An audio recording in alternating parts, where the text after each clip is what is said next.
Hello प्यारे बच्चों, आज हम ये इकाई 2 का भाग 3 के बारे में पढ़ेंगे। इससे पहले हमने इकाई 2 के भाग 1 और भाग 2 के बारे में पढ़ा है। भाग 1 में हमने पढ़ा था कि भोजन क्या है और ये क्यों आवश्यक है, और संतुलित आहार क्या है, पोषण क्या है, पोषक तत्व क्या है, मैक्रो पोषक तत्व, सूक्ष्म पोषक तत्व, इन सब के बारे में हमने पढ़ा था। और भाग 2 में हमने मैक्रो पोषक तत्व और सूक्ष्म पोषक तत्व दोनों के बारे में इन डिटेल में पढ़ा था।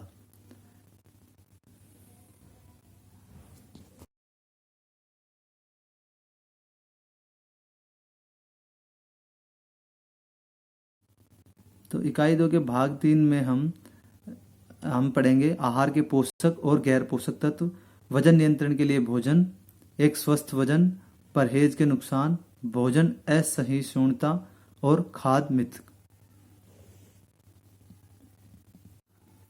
आहार के पोषक और गैर पोषक तत्व इस प्रकार होते हैं। आहार के पोषक तत्व होते हैं प्रोटीन, वसा, कार्बोहाइड्रेट, विटामिन और खनिज पदार्थ, जिनके बारे में हम इन डिटेल में भाग 2 में पहले से ही पढ़ चुके हैं। और आहार के गैर पोषक तत्व होते हैं पानी, रोग्य या फाइबर, खाद्य योजक जिसमें कृत्रिम मिठास, संरक्षक, रंग योजक और स्वाद योजक शामिल होते हैं।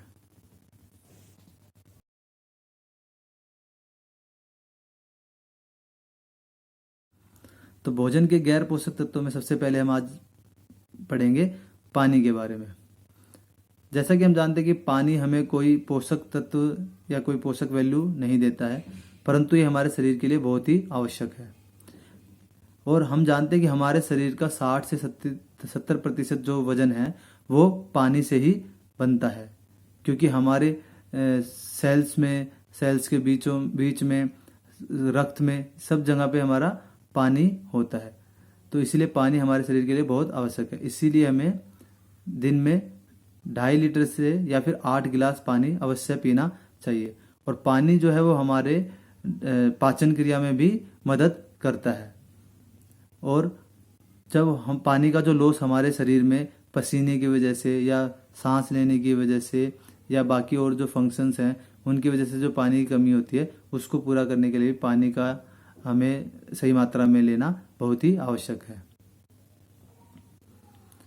ठंडा पानी गर्म पानी या सामान्य पानी के मुकाबले ज़्यादा समय लेता है एब्जॉर्ब होने में, तो इसीलिए हमें ठंडे पानी को अवॉइड करना चाहिए और हमें गर्म पानी या सामान्य पानी ही पीना चाहिए।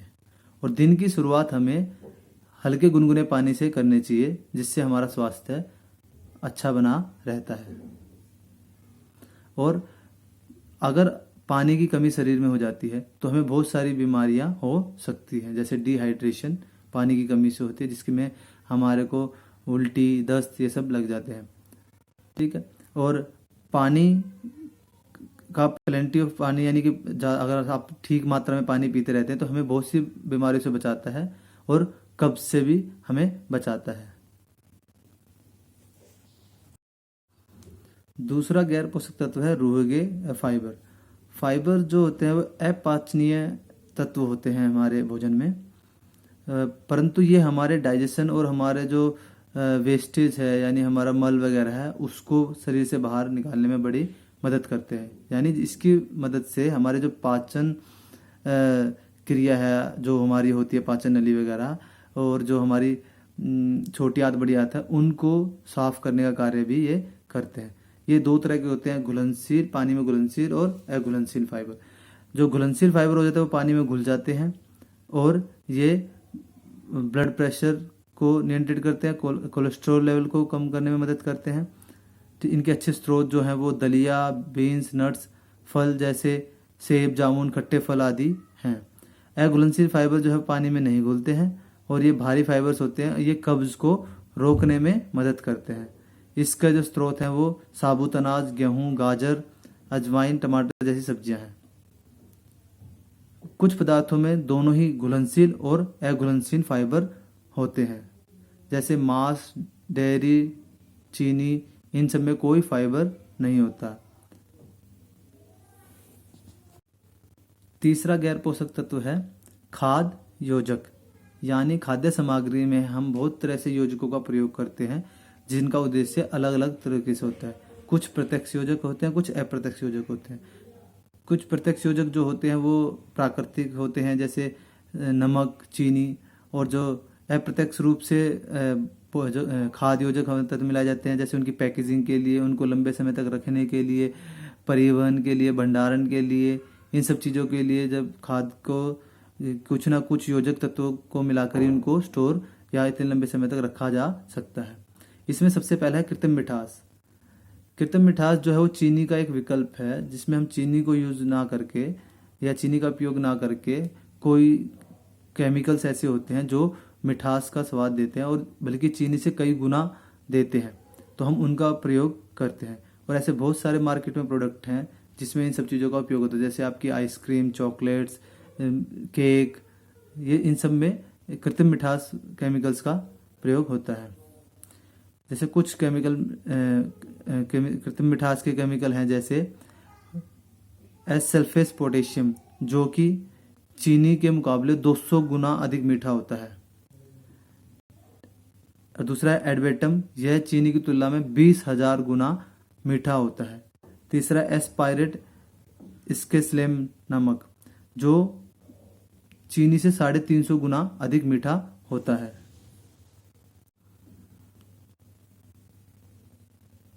खाद्य योजक का दूसरा जो है वो है परिरक्षक। जैसा कि नाम से पता चल रहा है कि ये खाने की रक्षा यानी कि खाने के लंबे समय तक रखने में मदद करता है। तो खाद्य परिरक्षक जो होते हैं दो प्रकार के होते हैं, प्राकृतिक और कृत्रिम। प्राकृतिक परिरक्षकों में नमक और चीनी होता है, जिसमें को हम खाने में इस्तेमाल करके उनकी ड्यूरेबिलिटी या उनकी लाइफ को बढ़ा सकते हैं। और अधिक परिरक्षक का इनटेक भी स्वास्थ्य के लिए हानिकारक होता है। दूसरा है कृत्रिम परिरक्षक, जो कि सिंथेटिक रसायनों का प्रयोग करके खाने को उसको लंबे समय तक रखने में मदद करता है या उसको सड़ने गलने से बचाने के लिए मदद करता है। खाद्य पदार्थों में जितने भी रासायनिक परिरक्षक का प्रयोग होता है, उन सबके मानक और उनके उपयोग के लिए खाद्य मानक ऑस्ट्रेलिया न्यूजीलैंड जो है वो उसको कंट्रोल करती है, जिसके शॉर्ट फॉर्म FSANZ है। कुछ सामान्य खाद्य संरक्षक जो होते हैं वो हैं नाइट्रेट्स परिरक्षक, जो कि सोडियम नाइट्रेट 250 या सोडियम नाइट्रेट 251 यानी 251, 250 इन के नाम से वो जाना जाता है। पर कुछ शरीर जैसे कुछ मनुष्यों के जो बॉडी सिस्टम होता है वो इन परिरक्षकों को एब्जॉर्ब या इनको साथ टॉलरेट नहीं कर पाता है, जिससे उनको कुछ स्वास्थ्य से संबंधित समस्याएं उत्पन्न हो जाती हैं। इसके अलावा सल्फाइड 220 और 228 भी एक परिरक्षक है जो खाने में इस्तेमाल किया जाता है।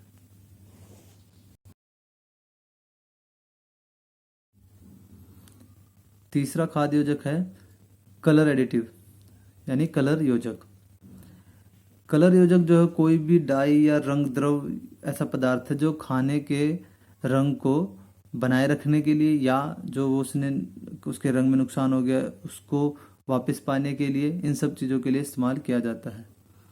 FDA जो है यानी कि फूड एंड ड्रग्स एडमिनिस्ट्रेशन, वो इन सब के मानकों का अनुसरण और इन पे नज़र रखती है कि कौन कौन से फूड कलर एडिटिव जो हैं वो हमारे शरीर के लिए अच्छे हैं या वो कितनी मात्रा में खाद में मिलाए जाने चाहिए।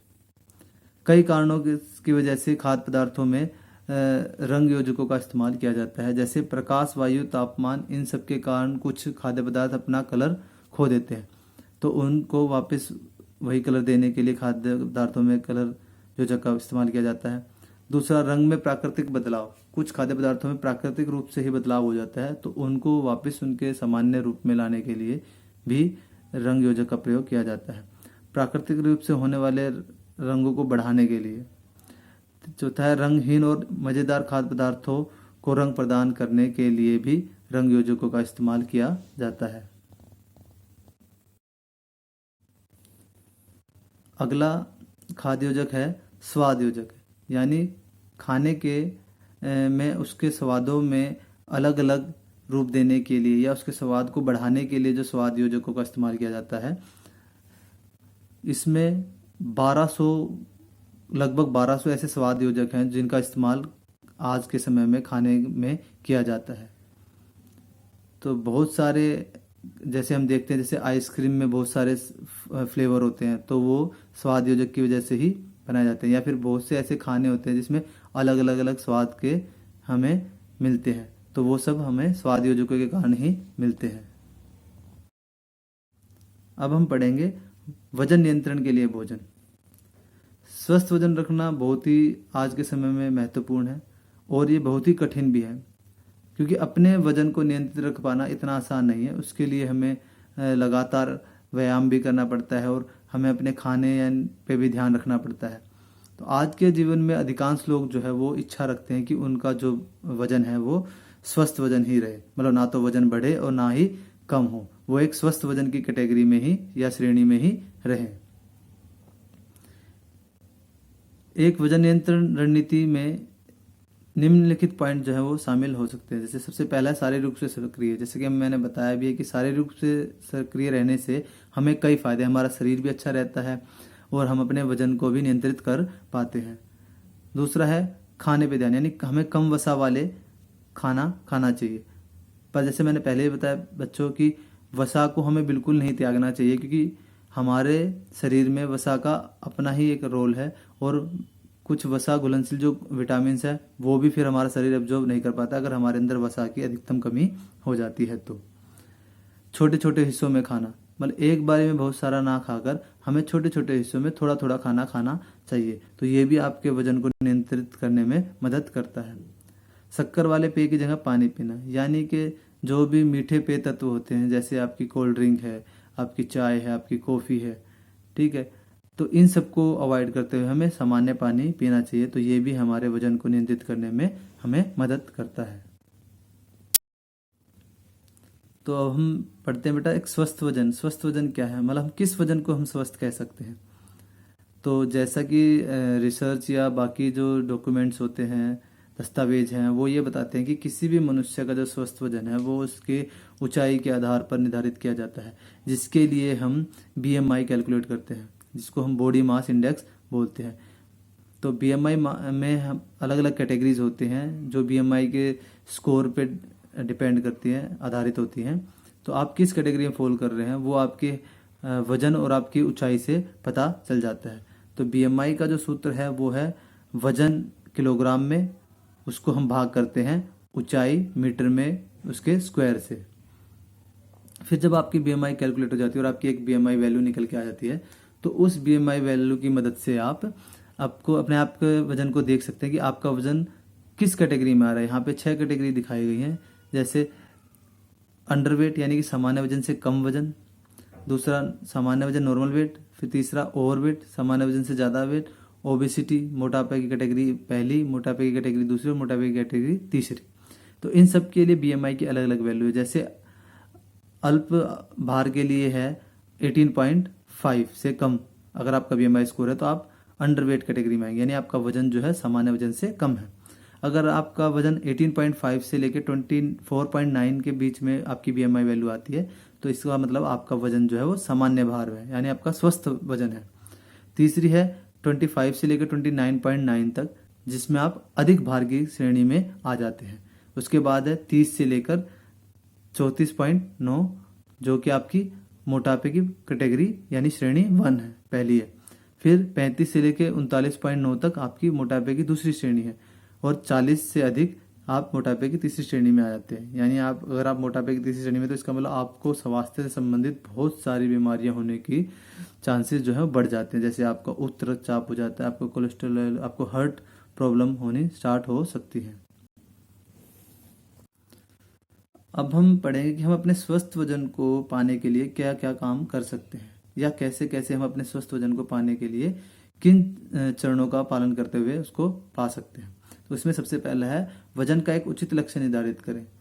सबसे पहले तो आपको ये निर्धारित करना होगा कि आपको वजन बढ़ाना है या कम करना है स्वस्थ वजन में आने के लिए, क्योंकि अगर आपका वजन कम है तो इसका मतलब आपको वजन बढ़ाना पड़ेगा स्वस्थ वजन में आने के लिए, और या फिर अगर आपका वजन अधिक है तो आपको कम करना पड़ेगा। तो सबसे पहले तो हमें निर्धारित करना है कि हमें वजन बढ़ाना है या कम करना है। फिर उसके बाद हम अपने छोटे छोटे लक्ष्य भी रखते हैं कि मैं इतने महीने में इतना वजन कम करूंगा या बढ़ाऊंगा, या मैं इतने महीने में इतना वजन कम करूंगा या बढ़ाऊंगा। तो हमें अपने लक्ष्य निर्धारित करने पड़ेंगे और फिर उन लक्ष्यों को हम अपनाते हुए, अचीव करते हुए हम अपने मेन लक्ष्य पे यानी स्वस्थ वजन की तरफ बढ़ेंगे। दूसरा है सक्रिय जीवन शैली और नियमित व्यायाम। जैसा मैंने पहले ही बताया बच्चों की नियमित व्यायाम और जो सक्रिय जीवन शैली है वो आपको ना सिर्फ स्वस्थ वजन प्रदान करती है बल्कि आपको बहुत सारी बीमारियों से भी बचाती है और आपके शरीर को मजबूत और स्वस्थ बनाती है। जैसा इस समय पे आप सभी लोग जानते हैं कि कोरोना काल चल रहा है, तो ऐसे में जो एक्टिव लाइफस्टाइल है आपका, सक्रिय जीवन शैली है और आपके व्यायाम है, वो आपके इम्यून सिस्टम को बढ़ा के आपके शरीर को रोगों से लड़ने की शक्ति प्रदान करते हैं। तो सक्रिय जीवन शैली हम सभी को अपनानी चाहिए और हमें नियमित रूप से व्यायाम करना चाहिए। तीसरा है संतुलित आहार खाएं। हम अगर संतुलित आहार खाते हैं तो हमारा जो वजन है वो नियंत्रित रहता है, या हमें अपने आहार में कौन से पोषक तत्व शामिल करने हैं, कौन से नहीं करने हैं, ये सब हमारा निर्धारित करता है कि हमें किस तरफ या किस दिशा में अपने वजन को ले जाना है, बढ़ाना है या कम करना है। उसके ही आधार पर हम अपने भोजन में पोषक तत्वों को शामिल करते हैं और एक संतुलित आहार खाने पर फिर हम अपने भोजन को नियंत्रित कर पाते हैं। चौथा है जंक फूड से बचें। जैसे कि हम सभी जानते हैं कि जंक फूड जो है वो हमारे शरीर के लिए अच्छे नहीं होते। जंक फूड हमारे शरीर पे नकारात्मक प्रभाव डालते हैं। तो इसलिए अगर कोई व्यक्ति स्वस्थ वजन पाना चाहता है तो उसको जंक फूड नहीं खाने चाहिए, भोजन को ना छोड़े। कुछ लोग स्वस्थ वजन पाने के लिए भोजन को बिल्कुल ही छोड़ देते हैं और डाइटिंग को ऐसे फॉलो करते हैं जैसे कुछ भी नहीं खाना है, तो वो हमारे शरीर पे नकारात्मक प्रभाव डालता है। क्योंकि जैसे ही आप डाइटिंग छोड़ोगे, एक बार तो आपका वजन कम होगा, पर जैसे ही आप डाइटिंग छोड़कर फिर से खाना शुरू करोगे तो आपका वजन दुगनी स्पीड से बढ़ेगा। तो इसीलिए भोजन को बिल्कुल ना छोड़े, छोटे छोटे हिस्सों में उसको खाएं या कुछ हद तक उसको कंट्रोल करें, बिल्कुल भोजन ना छोड़े। फिर है चीनी का सेवन सीमित करें। जैसा हम सभी जानते हैं कि जो शुगर है वो अधिकतम ऊर्जा हमें प्रदान करता है। तो जब हम एक्सेस ऊर्जा यानी ज़्यादा ऊर्जा हमारे शरीर में लेते हैं और उसका एक्सपेंडिचर नहीं करते तो वो फिर ग्लूकोज के रूप में और फिर बाद में वसा के रूप में हमारे शरीर में सर्जित होने लग जाता है, जिसके कारण हमारा फिर वेट क्या है, बढ़ने लग जाता है। तो इसीलिए अगर हमें वेट कम करना है तो हमें चीनी का सेवन सीमित कर देना चाहिए। यहाँ पर आप BMI के लिए ग्राफिकल रिप्रेजेंटेशन देख रहे हैं बेटा। ग्राफ के चार्ट के थ्रू दिखाया गया है कि किस वजन के लिए कितनी ऊंचाई एक इंडिविजुअल, एक व्यक्ति की होनी चाहिए। और दूसरे ग्राफ में BMI की कैटेगरी जो हम पहले ही डिस्कस कर चुके हैं उनको ग्राफिकल रिप्रेजेंटेशन के थ्रू दिखाया गया है। अब हम पढ़ेंगे डाइटिंग के नुकसान के बारे में। डाइटिंग का मतलब ये नहीं है कि आप बिल्कुल ही कुछ भी ना खाएं, पर आज के समय में अधिकतर लोग इसको इसी तरीके से लेते हैं। डाइटिंग मतलब कुछ भी नहीं खाना, ना फैट को तो बिल्कुल ही अवॉइड कर देते हैं लोग कि बिल्कुल ही नहीं खाते हैं, परंतु ये नहीं समझते कि हमारे शरीर को जिस चीज़ की आवश्यकता है वो हमें उसको देनी ही होगी, अदरवाइज उसका हमारे स्वास्थ्य पर नकारात्मक प्रभाव पड़ेगा। तो अधिकतम या बहुत स्ट्रिक्ट डाइटिंग के जो नुकसान है वो इस प्रकार है। सबसे पहले आप थका हुआ महसूस करेंगे। जब आप डाइटिंग को बहुत स्ट्रिक्टली फॉलो करते हैं और आप कुछ भी नहीं खा रहे हैं तो उससे आपके शरीर में ऊर्जा की कमी होनी शुरू हो जाती है, जिसके कारण आपको थकावट महसूस होने लगती है। दूसरा है आपको अन्य महत्वपूर्ण पोषक तत्व भी नहीं मिल पाएंगे। जब आप कुछ खाएंगे ही नहीं, स्ट्रिक्टली डाइट फॉलो कर रहे हैं, तो आपको जो आप सिर्फ वसा को और कार्बोहाइड्रेट इनको अवॉइड करना चाह रहे हैं ताकि आपके शरीर में ऊर्जा का सर्जन ना हो, परंतु इसके साथ आप बाकी न्यूट्रिएंट्स को भी कट आउट कर देते हैं, यानी बाकी पोषक तत्व भी आप अपने शरीर में नहीं जाने देते, जिसके कारण आपके स्वास्थ्य पे नकारात्मक प्रभाव पड़ते हैं। तीसरा है आप अपने जो ब्लड प्रेशर है उसको भी, या आपका जो मेटाबॉलिज्म है उसको नकारात्मक प्रभावित करते हैं, क्योंकि जब आप खाना नहीं खाएंगे और ऊर्जा को शरीर में नहीं जाने देंगे तो हमारे जो शरीर का मेटाबॉलिज्म है, BMR बेसिक मेटाबॉलिज्म रेट जो है वो तो फिक्स है, वो उतनी ही रहेगी, चाहे आप कुछ खाओ चाहे मत खाओ। आपके शरीर को जो न्यूनतम जो ऊर्जा चाहिए वो चाहिए, चाहे आप कुछ भी काम नहीं कर रहे हो, खाली बैठे हो, या आप सो रहे हो 24 के 24 घंटे, तो भी आपके शरीर के जो इंटरनल फंक्शनिंग है, आपका हृदय काम कर रहा है, आपका पेट काम कर रहा है, आपका मास्टर काम कर रहा है, आपका लीवर काम कर रहा है, आपके फेफड़े काम कर रहे हैं, तो इन सब के लिए भी उनको ऊर्जा की आवश्यकता होती है। तो वो मिनिमम ऊर्जा तो हमें चाहिए ही चाहिए। तो वो अगर कम होगी तो उस पे हमारे शरीर पे उसका नकारात्मक प्रभाव पड़ेगा। डाइटिंग से आपका सामाजिक व्यवहार भी प्रभावित होता है, क्योंकि आप सामाजिक फंक्शंस में जैसे शादी, जन्मदिन की पार्टी या वैसे सामाजिक रूप से जब मिलते हैं और कुछ खाने का वहाँ पे आयोजन होता है, तो आप डाइटिंग फॉलो कर रहे हैं तो आप वहाँ पे नहीं खाते हैं। और आप जब नहीं खाते हैं तो आप लोगों से भी सोशल डिस्टेंसिंग मतलब दूर रहते हैं, क्योंकि भाई आप जाओगे तो वो आपको खाने के लिए मजबूर करेंगे, तो आप लोगों से भी दूर होते चले जाते, तो आपके सामाजिक जीवन का भी नुकसान इससे होता है। आपको ध्यान केंद्रित करने में कठिनाई होने लगती है जब आप एक्सेसिव डाइटिंग करते हैं, अधिकतम डाइटिंग करते हैं, तो जिससे आपके शरीर में ऊर्जा नहीं जा पाती है और आपका ध्यान बार बार खाने की तरफ भटकने लगता है। आपका शरीर भी ऊर्जा की डिमांड करता है, जिसके कारण आपको ध्यान लगाने में तकलीफ होती है। शारीरिक रूप से कम सक्रिय, जब हमारे शरीर में ऊर्जा की कमी होती है, जब हम ऊर्जा का इंटेक ले ही नहीं रहे हैं, तो हमारा शरीर भी क्या है, जल्दी थकने लग जाता है। और जल्दी थकने लग जाता है तो हम सक्रिय भी कम हो पाते हैं, क्योंकि हम सक्रिय होंगे तो फिर हमें थकान होगी, हम फिर रेस्ट पे चले जाएंगे। तो एक्सेसिव डाइटिंग जो है वो हमारे शरीर के लिए काफ़ी नुकसानदेह है। अब हम फूड इंटॉलरेंस यानी कि खाद्य असहिष्णुता के बारे में पढ़ेंगे। खाद्य असहिष्णुता कुछ ऐसे खाद्य पदार्थ होते हैं जो एक व्यक्तिगत या कुछ सामान्य व्यक्तियों को प्रभावित करते हैं, यानी उनका शरीर उन खाद्य पदार्थों को पचाने में सक्षम नहीं होता है, या फिर उनका शरीर उन पे नेगेटिव रिएक्ट करता है, जिसके कारण उनके स्वास्थ्य में कुछ जैसे उल्टी होना, दस्त लग जाना, या उनके पाचन तंत्र में को नकारात्मक प्रभाव होना, ये सब खाद्य असहिष्णुता के कारण कुछ लोगों को कुछ पर्टिकुलर फूड से होते हैं। खाद्य असहिष्णुता के प्रकार इस प्रकार हैं: लैक्टोज, गेहूँ, ग्लूटेन, कैफीन, हिस्टामाइन। ये सब कुछ ऐसे पदार्थ हैं जिनसे कुछ लोगों को खाद्य असहिष्णुता की समस्या होती है। अब हम जानेंगे खाद्य असहिष्णुता के कारण क्या है। तो इनमें सबसे पहला कारण है किसी एंजाइम की अनुपस्थिति। जैसा कि हम जानते हैं कि हमारे पाचन प्रक्रिया में एंजाइम्स का बहुत महत्वपूर्ण रोल है, बहुत महत्वपूर्ण भूमिका है। हमारे भोजन को पचाने और उसको मल के द्वारा शरीर से बाहर निकालने के लिए बहुत सारे एंजाइम्स काम करते हैं। तो उनमें से एक लैक्टोज एंजाइम है, अगर वो नहीं होगा तो हमारे शरीर में जो है वो दूध के जो शुगर है उसको ब्रेक डाउन नहीं कर सकते, उसको नहीं तोड़ सकते, तो वो डाइजेस्ट प्रॉपरली नहीं होगा। तो इस तरह से कई एंजाइम्स होते हैं, उनकी कमी के कारण भी हमारे शरीर में खाद्य असहिष्णुता के लक्षण आ जाते हैं। दूसरा है खाद्य असहिष्णुता के रासायनिक कारण, मतलब बहुत सारे ऐसे रासायनिक तत्व जो हमारे खानों में मिलते हैं आजकल, हम सभी जानते हैं, तो उससे भी कुछ लोगों को फूड इंटॉलरेंस यानी कि खाद्य असहिष्णुता होती है। तीसरा है खाद्य विषाक्त पदार्थ। कुछ ऐसे जो प्रिजर्वेटिव हम मिलाते हैं वो भी सूट नहीं करते हैं कुछ लोगों के डाइजेशन में, जिससे उनको खाद्य असहिष्णुता की समस्या होने लग जाती है।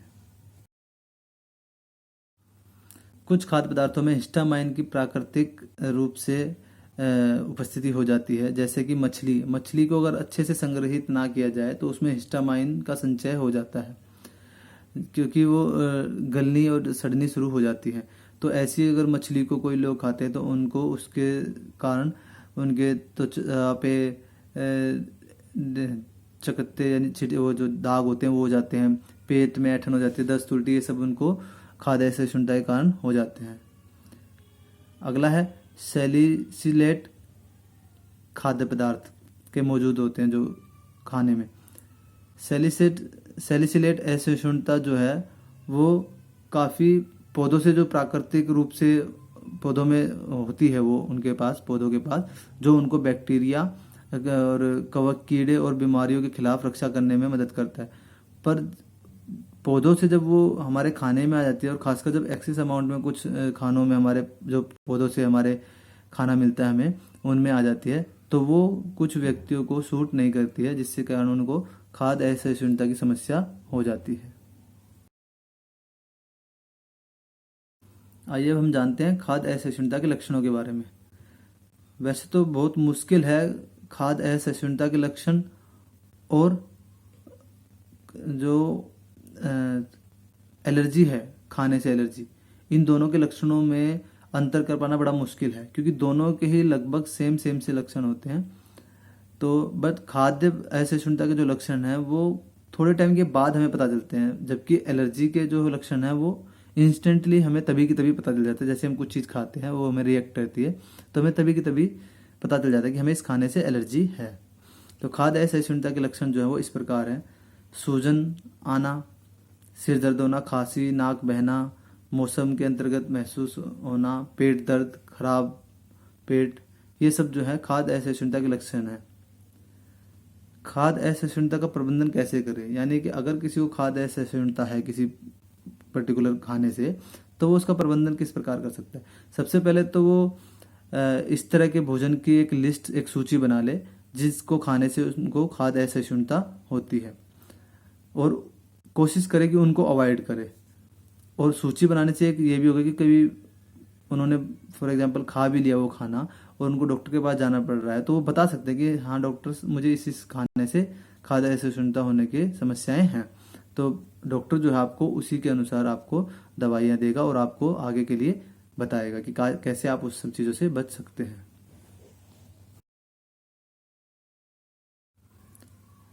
अब हम पढ़ेंगे खाद्य मिथक के बारे में। जैसा कि हम सभी जानते हैं, आज के समय में कई भोजनों को लेकर अलग अलग लोगों के विचार हैं और अलग अलग उन्होंने मिथ फैलाए हुए हैं समाज में कि ये भोजन खाने से ऐसा होता है, ये भोजन खाने से ऐसा होता है, इसको नहीं खाओगे या इसको इसके साथ खाओगे तो ये प्रॉब्लम हो जाएगी, तो ये समस्या हो जाएगी। तो आइए हम कुछ खाद्य मिथकों के बारे में जानते हैं। जैसे पहला है, मछली और दूध को एक साथ खाने से त्वचा रोग हो जाता है। कई लोग कहते हैं कि मछली और दूध को अगर एक साथ खाओगे तो आपको त्वचा से संबंधित रोग हो जाएंगे, परंतु कोई भी ऐसा साइंटिफिक प्रूफ या कोई भी ऐसा नहीं है, या कोई भी ऐसा डॉक्यूमेंट नहीं है जो ये चीज़ कहता हो या ऐसा प्रूफ करता हो कि दूध और मछली को एक साथ खाने से त्वचा से संबंधित रोग जो हो जाएंगे। बल्कि कई होटल में, अच्छे होटलों में हमने देखा कि मछली को दही के साथ मिलाकर कुछ ऐसे बहुत ही अच्छे अच्छे व्यंजन बनाए जाते हैं। तो जब अगर वो दही के साथ रिएक्ट नहीं कर रहा है तो इसका मतलब दूध के साथ भी कैसे करेगा, क्योंकि दही जो है वो दूध से ही तो बनती है। तो ये एक खाने का मिथक है कि दूध और मछली को एक साथ खाने से स्किन से संबंधित बीमारी हो जाती है। इसका कोई साइंटिफिक प्रूफ अभी तक नहीं है। दूसरा है, खट्टे फल सर्दी और खांसी से जुड़े होते हैं या उसको बढ़ावा देते हैं। कुछ लोग मानते हैं कि अगर आपको सर्दी खांसी जुकाम है तो उस केस में अगर आप खट्टे फल खाते हो, जैसे संतरा, नींबू और अंगूर, तो वो आपके सर्दी जुकाम को बढ़ा देंगे। परंतु ऐसा नहीं, ये सभी जो है विटामिन सी के बहुत अच्छे स्रोत हैं, और विटामिन सी जो है वो आपकी इम्यूनिटी को बढ़ाता है। तो ये कहीं ना कहीं आपको रोगों से लड़ने और बचाव करने के लिए शक्ति प्रदान करते हैं। और इसका भी कोई ऐसा साइंटिफिक प्रूफ अभी तक नहीं है कि सर्दी खांसी जुकाम में अगर आप खट्टे फल खाते हो तो वो आपके सर्दी खांसी जुकाम को बढ़ा देते हैं। तीसरा है, देसी घी स्वास्थ्य के लिए हानिकारक है।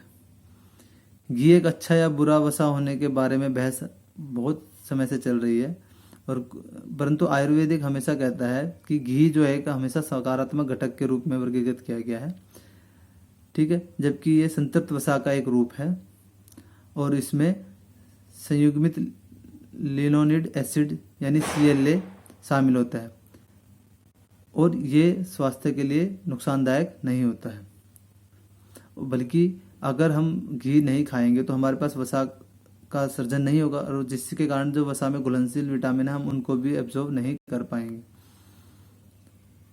तो वास्तव में जो घी है वो मक्खन और रिफाइंड तेल की तुलना में ज़्यादा स्वास्थ्यप्रद विकल्प कहा जाता है। नेक्स्ट जो फूड मिथ है वो है, आलू आपको वजन बढ़ाते हैं क्योंकि वो कार्ब्स से भरे होते हैं। आजकल लोगों को ऐसा लगने लगा कि कार्ब्स जो है हमारी दुश्मन है, बल्कि ऐसा नहीं है। जैसा हमने पहले भी डिस्कस किया है भाग 2 में कि कार्बोहाइड्रेट जो है वो ऊर्जा का बहुत अच्छा स्रोत है हमारे शरीर के लिए, स्पेशली हमारे दिमाग और हमारे न्यूरोमस्कुलर सिस्टम के लिए। तो वसा का हम बिल्कुल अवॉइड या त्याग नहीं कर सकते हैं। और ऐसा कोई भी साइंटिफिक प्रूफ या रिसर्च ऐसे कोई नहीं कहती है कि आलू जो हैं वो आपका वजन बढ़ाते हैं। एक्सेस अगर आप खाओगे कोई भी चीज़ तो वो आपका वजन बढ़ाएगी, पर अगर आप नियंत्रित रूप में खाते हैं तो कोई भी चीज़ आपको नुकसान नहीं करेगी। और ना ही आलू खाने से आपको मोटापे की अधिक होने की समस्या या डायबिटीज 2 वगैरह हो सकता है, ऐसा कोई भी साइंटिफिक प्रूफ अभी तक नहीं है। नेक्स्ट है, अंडे आपके कोलेस्ट्रॉल के स्तर में बढ़ावा देते हैं। लोग सोचते हैं कि अंडे कोलेस्ट्रॉल का एक समृद्ध स्रोत है। यह व्यापक रूप से माना जाता है कि रोजाना अंडे खाने से शरीर में कोलेस्ट्रॉल का स्तर बढ़ता है, लेकिन ये सच नहीं है। अंडे में कोलेस्ट्रॉल होता है, ऐसा नहीं है कि उसमें नहीं होता, होता है, परंतु हमारे शरीर में कोई भी अगर हम कोई ऐसी डाइट लेते हैं जिसमें कोलेस्ट्रॉल है तो उसका सिर्फ 25% ही हमारे शरीर के अंदर जाता है। बाकी जो 75% है वो हमारे जो लिवर द्वारा है वो संश्लेषित कर दिया जाता है। तो अगर हम कोई भी जो वसा के स्रोत हैं जैसे डोनट्स है, चीज़ बर्गर्स है, अन्य फास्ट फूड है खाते हैं तो उसमें संतृप्त वसा होती है। और अंडे में बहुत सारे और भी पोषक तत्व होते हैं, तो सिर्फ एक कोलेस्ट्रॉल होने के कारण उसको हम नहीं छोड़ सकते, उससे हमें बाकी पोषक तत्व भी मिलते हैं जो कोलेस्ट्रॉल पे नकारात्मक प्रभाव डालते हैं। यानी कि जो हम 25% उसका ले भी रहे हैं उस पर भी जो बाकी पोषक तत्व हैं उस पर नकारात्मक प्रभाव डाल के उसको और कम कर देते हैं। तो जब भी मतलब ऐसा कोई साइंटिफिक प्रूफ नहीं है जो ये प्रूफ कर सके कि भाई अंडा खाने से हमारा कोलेस्ट्रॉल लेवल बढ़ता है। अगला है, केला खाने से आपके वजन को बढ़ाने में मदद मिलती है। जितने भी दुबले पतले लोग हैं उन्होंने कभी ना कभी अपने जीवन काल में ये सुना होता है कि भाई आप केले खाओ, आपको केले खाने से आपका वजन बढ़ जाएगा। जबकि सच्चाई है कि केलों में फाइबर की मात्रा अधिक होती है बजाय कि पोषक तत्वों के या कैलोरी जो हम इंटेक करते हैं उसके। तो केला एक आदर्श फल इसलिए माना जाता है क्योंकि वो आपकी भूख को काफ़ी लंबे समय तक शांत कर देता है। तो अगर आपको बहुत जोर से भूख लगी है और आप उस समय में अगर केला खाते तो वो आपको भूख को काफ़ी लंबे समय तक शांत करके रखता है। अगला है, नट्स खाने से आप मोटे हो जाते हैं। लोगों को ऐसा लगता है कि नट्स जो हैं वो वसा से भरपूर है। ये भी एक बहुत मिथ चल रहा है इस समय पे कि नट्स खाने से आप मोटे हो जाते हैं। नट्स वसा से भरे हुए होते हैं, लेकिन ये अच्छे प्रकार की वसा होती है। मोनोसैचुरेटेड वसा जो हमने पढ़ी थी वो हार्ट के लिए हमारे बहुत अच्छी होती है। और जो शोधकर्ता है उनका तो ये मानना है कि नट्स खाने से लोग हेल्दी भरा भरा फुली भरा भरा महसूस करते हैं, जिसके बाद वो कम खाना खाते हैं। और कम खाना खाते तो उनको एनर्जी कम मिलती है, जिससे वो वेट अपना कंट्रोल कर सकते हैं। तो नट्स खाना जो है हमारे शरीर के लिए अच्छा है।